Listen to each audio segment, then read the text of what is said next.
So good morning, everyone. Thank you for the very kind introduction, and thank you to everyone at Craftcom for having me here this morning. My name is Weyer. I'm the CTO of Crispy Mountain. I'm not on Instagram, actually, just on Twitter. So if you want to shoot me a message, this is my handle.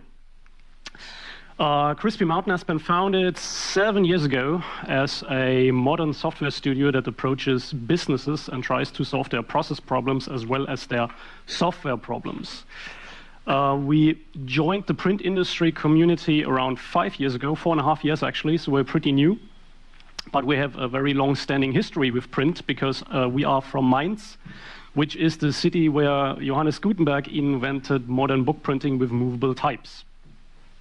Our main product is Keyline, which is a cloud-based MIS or ERP solution for the print industry. Hi, good morning, Sergej.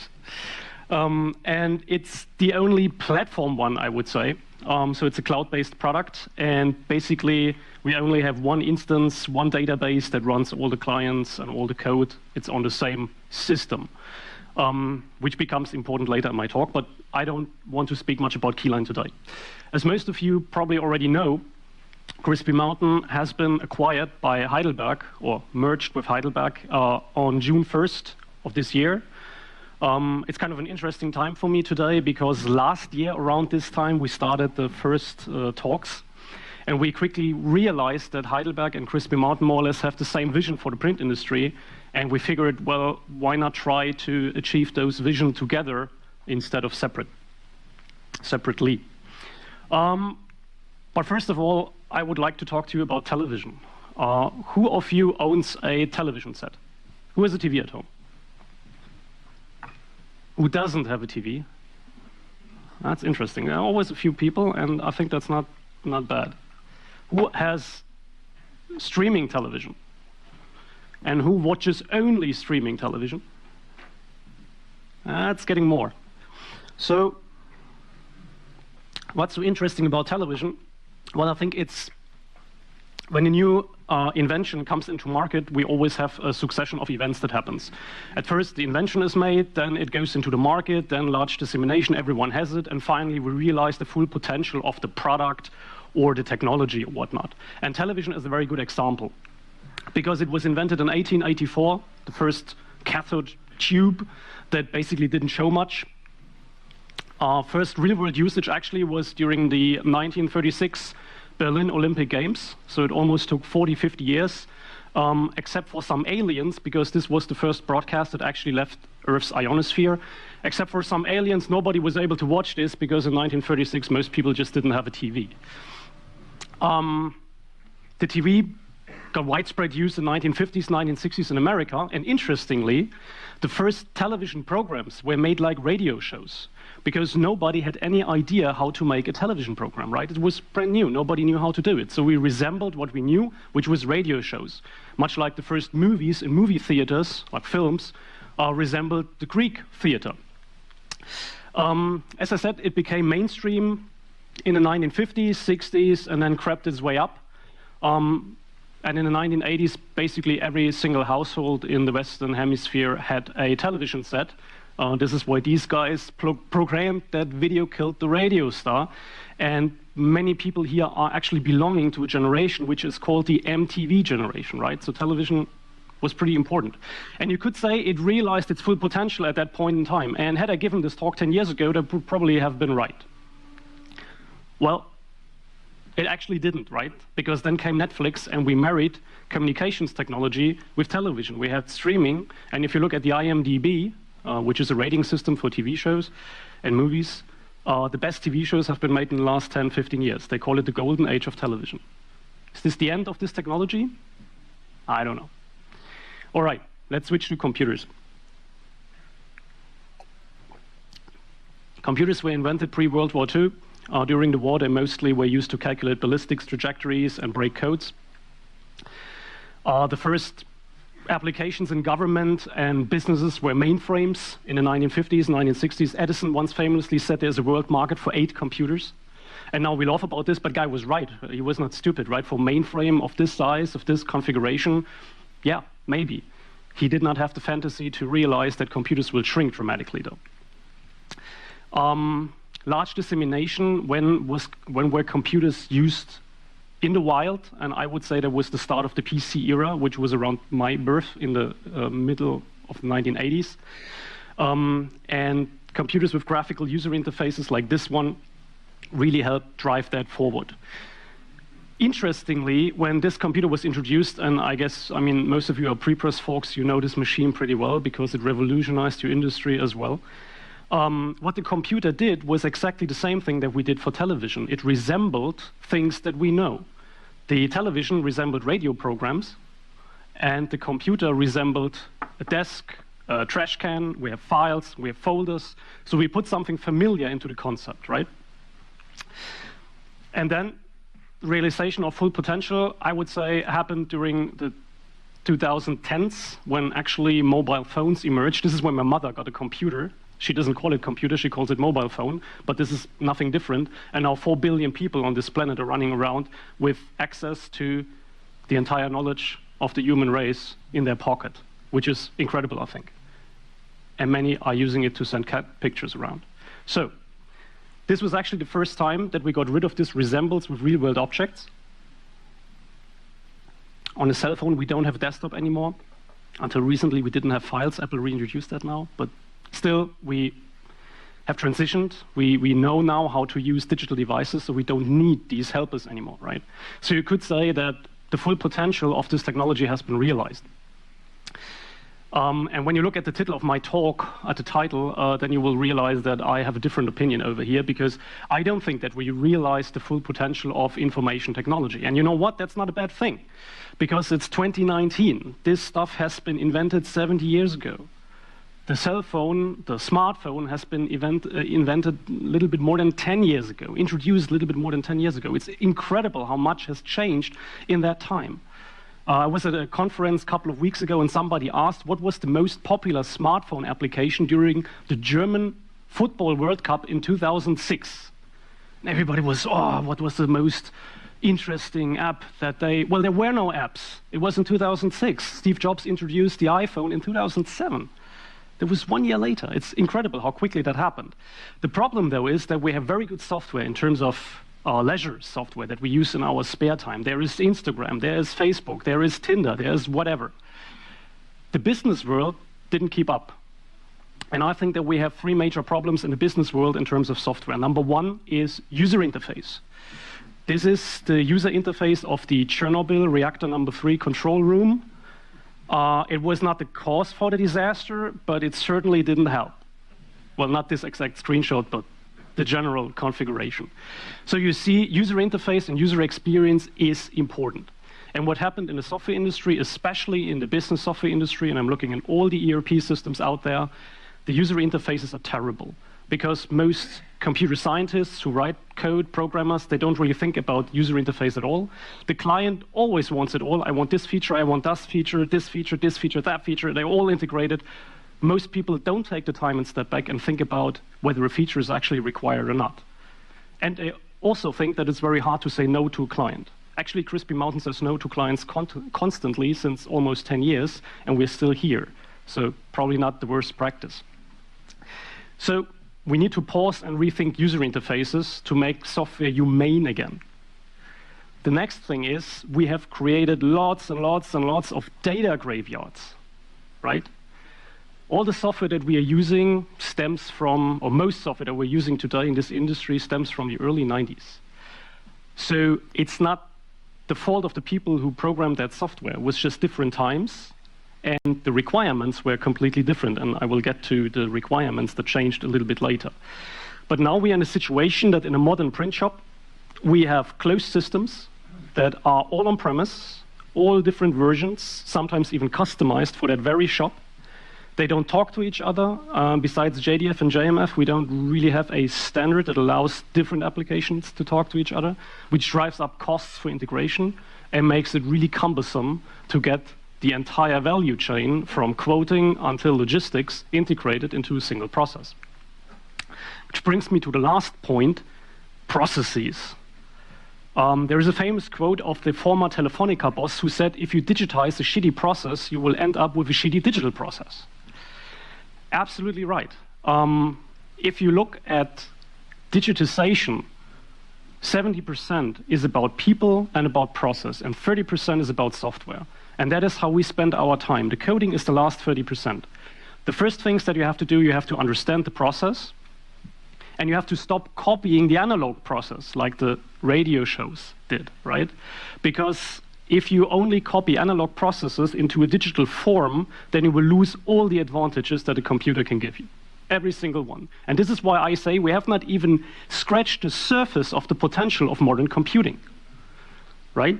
And I mean, in DTP, it was actually a little bit different, and in prepress, there is excellent software out there that helped all of you guys make your job much easier than back in the day when you actually did it with photocopiers and whatnot.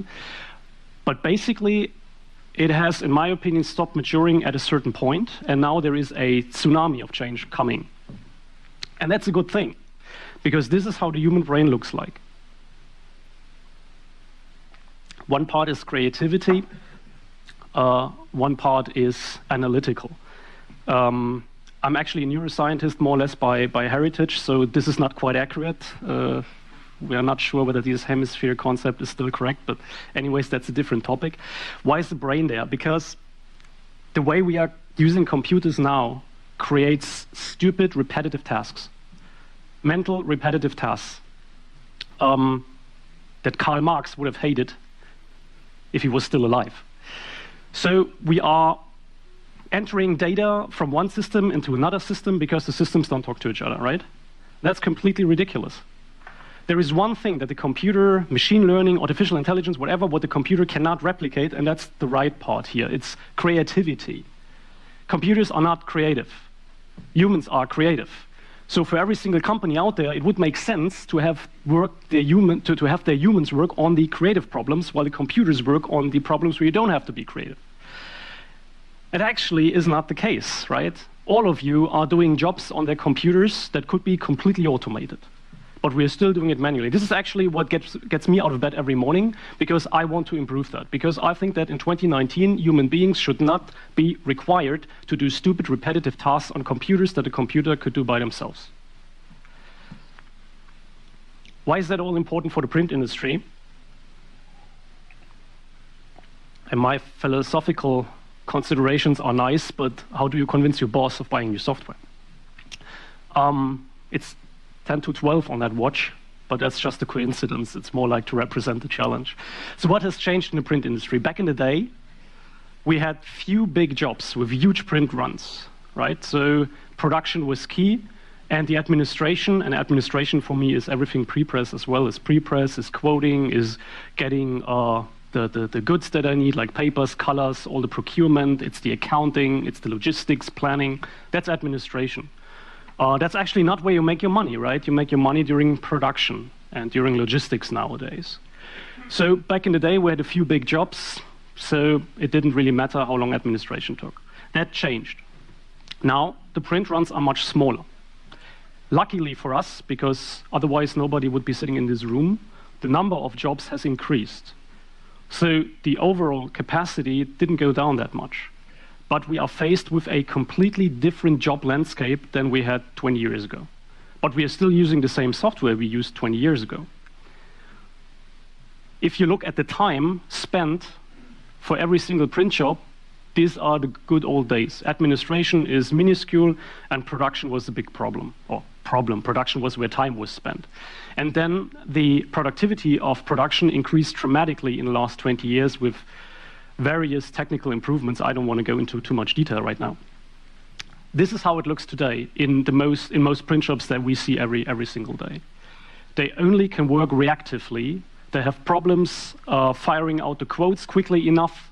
They have problems getting the plates ready in time for the presses. So the problem is actually not production anymore. The bottleneck is not the production. The bottleneck is the administration, because we kept having the same process while the market around us has changed. And now everyone says, fuck those online printers, right? They are evil. No, they're not. The online printers have figured this out with standardization. That's one possible action that you can take, right? I don't believe it's the only one. I believe even with non-standardized products, you can still get back to a very decent ratio between admin and production. But this is what most online printers did, right? They standardized, automated everything, and now they got it back. So the question is, are we all doomed, right? Is there the apocalypse upon us? And I don't think that's the case. I think there is hope, but there needs to be change. This is why we entered this industry, and we can just be one of the beacons of that change. And I think in order to really make it happen, we have to work together, every single one in this room. And I see a lot of colleagues from Enfocus, from Heidelberg, of course, from many other companies. And we are already working together in trying to solve these problems on the software side, but we have to talk about the process as well, and that involves you, every single one who is using this software. So today I'm going to introduce what Crispy Mountain did in the last 6 months and what we will be doing hopefully for the next years to come together with Heidelberg. I don't know many people already know this, and it doesn't even have a name, so I'll refer to it as the ecosystem. It will have a nice marketing name by the end of the year, I hope. And whenever I say we, I mean everyone in this room, not just us. So, Crispy Mountain and Heidelberg are going to introduce an ecosystem for the print and media industry. This ecosystem will be cloud-based. Everything will run in the cloud, and we will, in the long term, try to not leave any piece of software on-premise. Maybe except for the RIP for digital presses, because that's a bandwidth issue. But apart from that, I don't see any reason why any piece of software should run on-premise. Now, is that because I like cloud? No, I think it has decent advantages that we are using at Keyline to the max. Because we have one single code base, we currently update Keyline 5 or 6 times a day. And our customers don't even notice. We couldn't do this if we had an installed base with 12,000 installations worldwide. That would just not scale. It doesn't work. So I argue that with cloud-based software, the quality of software improves dramatically. And by cloud-based software, I don't mean take the software that you already have and have it run on somebody else's server, right? Jeff Bezos will be happy about this. Well, I own some Amazon stock. I will be happy about this. But that's not cloud-based. Cloud-based means that you created software specifically to run as a platform and to serve every customer's needs. So not everyone runs their own instance, but you have one big instance that runs the software for all the clients. We will also introduce a software platform with an app store. App store like you know from your Android device or from your iPhone. And you will be able to buy software on this platform that will seamlessly connect to other software that runs on the platform. We will try to cover, and by we I explicitly mean everybody, not just us, we will try to cover all the software needs that a modern printer might have. From quoting to logistics, imposing, production scheduling, planning, forecasts, reporting, accounting, and so on and so on. And hopefully many, many, many business cases that we don't even think about. We will also try to cover all the processes that a printer has with this software. And again, it's not just us, we mean everybody. So from quoting to procurement to production, logistics, in positioning, shop floor data collection, machine connectivity, Internet of Things, all these things. We want the entire process. With Keyline we started, and with Heidelberg I think we can now finally achieve this goal in reasonable time. We will have structured data because that's a big problem right now. And I'm not talking about JDF. The great part about JDF is it set in motion the standardization of the language. If I say JDF 16.4, you know how to fold it. I know how to fold it, meanwhile. Three years ago I didn't, but now if you wake me up at 3 in the morning, I probably could tell you. So that was great about JDF. But from a computer science perspective, the data format was not that great. So this platform is not going to be based on it. We will be based on modern open REST APIs. And I think there is a session about APIs in the afternoon. They will probably elaborate why that is important. What's also important is seamless integration, because right now, and I'm really happy that one of my favorite customers is sitting over here, because we learned that the hard way during the Livonia project. Everything can be integrated, yes? If you have unlimited time and unlimited financial resources, everything can be integrated. And that's the big problem that we have today. We always talk about integration, but we developers, we software developers, we suck at it. And we blame it on you, right? We don't integrate our software well, and then we tell you as a client, well, if you pay 50,000 euros and give us 2 years, then we will integrate this software A with this software B, or this machine with this machine. That's not accessibility, and it's not scalable. And we don't even make money with it. That's the ironic part, right? Because most customers will say, yeah, nah, I'll just put someone in front of it and have them type in the data, right? So what we need is seamless integration. I need to be able to choose my software frame positioning, and if I want to use some other tool, and I switched it, just as you would do in an app store. And you have to switch the tool. And I know this is going to be tremendously hard, and we will not achieve this within a year, but we will achieve it in 5. And if we don't, the entire industry will have a huge problem, in my opinion. So we can't do this alone. That is extremely important. We cannot do it alone. Heidelberg has tried doing stuff alone in the past, Crispy Mountain as well, and it usually ends up looking like this. So this time it's different. We actively invite every single software vendor, every hardware vendor, every manufacturer of consumables, every merchant of consumables to join us in this platform. If HP comes in tomorrow and wants to join, we or I would be the happiest person on the planet. Even if it means that we get competition to our own core products, because Prenect obviously will be part of this. There will be a cloud-based Prenect version that will run on this ecosystem.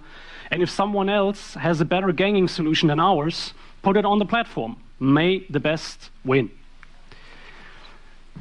We will be releasing some of the core components at Drupa next year, which will then be roughly 1 year after the Crispy Heidelberg merger, but it won't be finished by that time. But what we can show you at Drupa will certainly be a very interesting and workable product, not just a prototype. So, this thing is going to be a process, like change always is. Change is always a process. The software that you will see here today is not obsolete in any way, and it will not go anywhere for the next couple of years. What we will have to do is we will have to figure out how to transition from the software that we're currently using on-premise towards the software that we will be using in the future, and along that, we will have to think about the process that we're currently using. The next version of the Signa station won't have a user interface, I assume. It's not my decision to make, but that would be a logical step. Because why would you manually impose anything if you could do it automatically? I think your job in this process will be to guide us software developers in making the right decisions and writing the right software to facilitate that automation. And we will also realize, and we know, that not everything can be automated. And I think that in a good modern print shop, 70% of the products can be zero-touch production. They can be automated completely. You do not have to do anything manually, including in positioning, including ordering the required paper and whatnot. 20% might be on a watch list where you have to be careful, and 10% you might have to do manually. So these systems, they will still have some possibility of manual interaction, but that should never be the rule. It should always be the exception. So I think if we all work together, we can make this a reality. And if we do, many problems that our industry faces today will simply fade away. Your life will be easier. Your client's life will be easier. And hopefully, software will have contributed a large chunk to that. Thank you.